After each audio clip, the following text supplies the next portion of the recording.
Yo, so I have been planning to do some kind of video like this for over a month. Like, I took a bunch of video clips for examples at the greenhouse like over a month ago. But yeah, and I have just been very lazy, and currently, I'm still lazy. I am currently in bed. I am in my pajamas. It's my day off, and I'm gonna talk about spider mites. So, I say this because I've seen a lot of people struggling with plant issues, and like to my eye, I see spider mites because I see spider mites everywhere. But that may just be because um, of working in a greenhouse. Like, literally, my first instinct when I walk into a plant store is to not look at the flowers or look at the beautiful things, but I look at the underside of a leaf, because that's just when I walk into the greenhouse every day, I look under leaves. Like, I just pick up a leaf, look under it. Like, that's the first thing I check with a plant. And that is mostly because there have been so many spider mite outbreaks in my life. And it's terrible. But basically, I think it's like only so misunderstood and difficult to deal with because, one, mites are microscopic, and two, because they're microscopic, it's really hard to tell when you have an infestation when you've gotten rid of it. So yeah, so it's also really easy to introduce mites to your collection on accident. So I just wanted to talk about that, briefly, like how to spot spider mites, but also how to treat them, which is something I'm doing with my own plants and that we do at the greenhouse, so I have some level of experience. Maybe not that much success, because spider mites are really hard, but so first of all, there's a whole bunch of different kind of mites. Like, there are so many kinds. Not all of them are bad. Some of them are actually predatory mites, like a typical biocontrol in a greenhouse. To eat mites actually is releasing predatory mites. But in your home, like, the most common mite that you see are spider mites that are causing an issue with your plant. So I do have some clips of spider mites and thrips, some thrips mixed in, because they usually, there's just so many bugs in the greenhouse that I would want to show just to demonstrate some of these things. I also have some pictures, so yeah.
So So yeah, you can't you generally can't see the actual bug that itself, like the actual mite itself. Sometimes you can, like there are some spider mites that are bigger than others, like I think it's the females are bigger or something.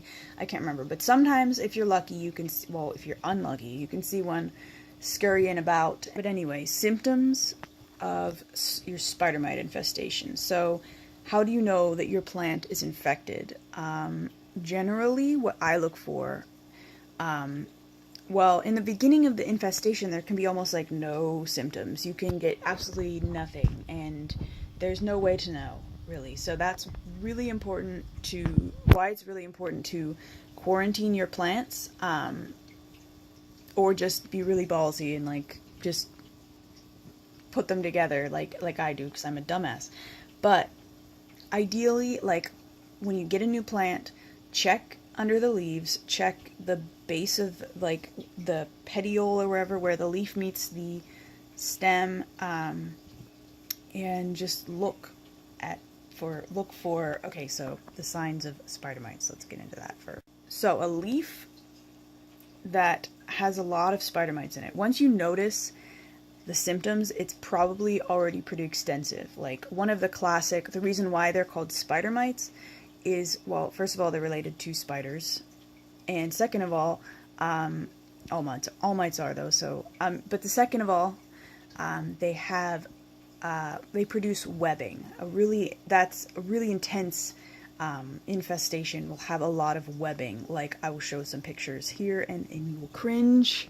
It's terrible. So yeah, once you notice webbing, it is a pretty extensive infestation. Usually it'll be like at the very edge of the leaf, where the leaf meets the stem, or it will be like on the underside of the leaf. You'll sometimes see little white particles. Those are generally like eggs or like mite sheds, exoskeletons, that you will see kind of hanging like partially off, like hovering, and that's usually in a web, and that's a sign that you've got mites, unfortunately.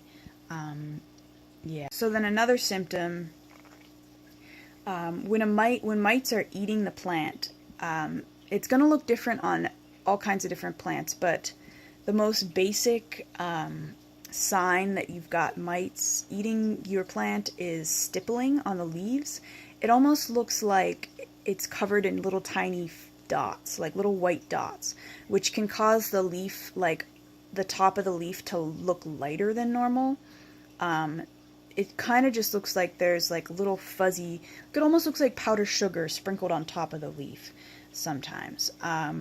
So in that case, the mites are usually eating the underside of the leaf. Sometimes they eat the top too, but usually they're on the underside. So if you look underneath and there's a lot of white speckling and webbing and stuff, yeah, you can assume there's mites there. But yeah, the stippling is really classic. And some plants that are a little bit like thicker, waxier will get like scarring. Like I'll show you a clip of like geraniums that have thrips. They'll get like scarring where the leaf is damaged. That's another big sign. There's also warping, deformed leaves. When it's really advanced, some of the leaf parts might look curled. There might be random little holes and then like whorls in the leaves. That's usually more of a thrip type thing, but mites can also cause that. Like really severe infestations, you can get really curled, like almost like they look like a claw, almost like really curled leaves, usually at the top. And yeah, so, and then really severe infestations, you'd get webbing, you'd get stippling, really lightening, like to the point of being almost white and brown. And yeah, I'll be showing all of this. I've probably been showing them all along, edited them in, but yeah, so it can be really, yeah, it can get really bad. Also, there's another, with really advanced infestations of like multiple different kinds of bugs, they'll produce like a sweet, like excretion, it's called honeydew, and that can attract black mold to your plants. So if you see like some of the leaves, the tops of the leaves that are like the lower leaves will get like a sticky black mold, basically, and that's a big sign. I see that a lot on ivy and petunias and stuff. Usually it's aphids that cause that, but I've also seen it with mites, especially on ivy. Like, holy crap, ivy attracts so many mites. So yeah, I have a few different methods of treating spider mites. Some of them work better than others, and some of them, there's like a ton of different ways. Everyone does it differently. But yeah, so I'm gonna take you outside and show you some of my ways, because I have some plants that I need to treat for spider mites. Today it's raining, so we'll see how that goes. Okay, so first of all, I forgot about something that is really helpful when you're dealing with mites, and any bug in general, but especially mites, is you want to be able to see them. So this is my magnifying lens, so it's a grower's lens. And I think this one, you can get more powerful than this, but this one was just like $14 on Amazon, and it has a light, and you can look through, and it is incredibly helpful. I'm going to try to maybe get some video of me looking through it, because you can kind of see through it, but yes, this is very important, because when you've started treating mites, you'll kill the mites. Like, if you've successfully killed the mites, you might still have like webbing and symptoms left, so you won't know for sure unless you look under a microscope and see something moving around.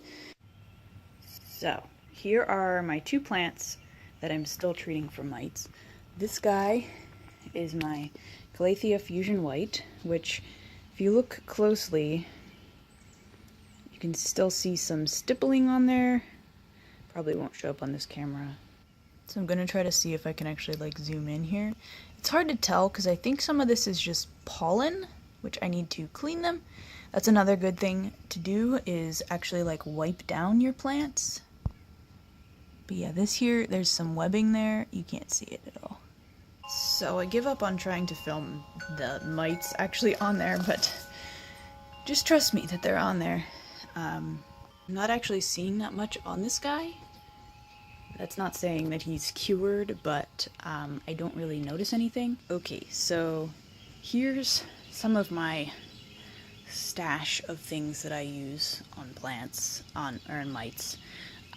So I'll start with the more natural ones, or the natural ones. So neem oil is a natural pesticide, so it's really great for powdery mildew, but it's a good thing to have in your rotation, because it's important to not use the same exact kind of pesticide over and over and over, because especially with like the more commercial pesticides, bugs can get immune, and that's never good for anyone. So neem oil is a good option just to try.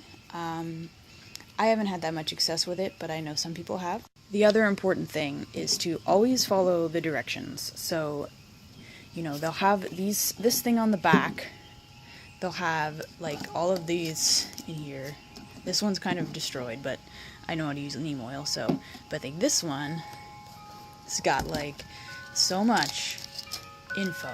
Read all the info. Like, read all of it, including the precautionary statements, how to dispose of it. Like, read it. Don't drop it either. Read it.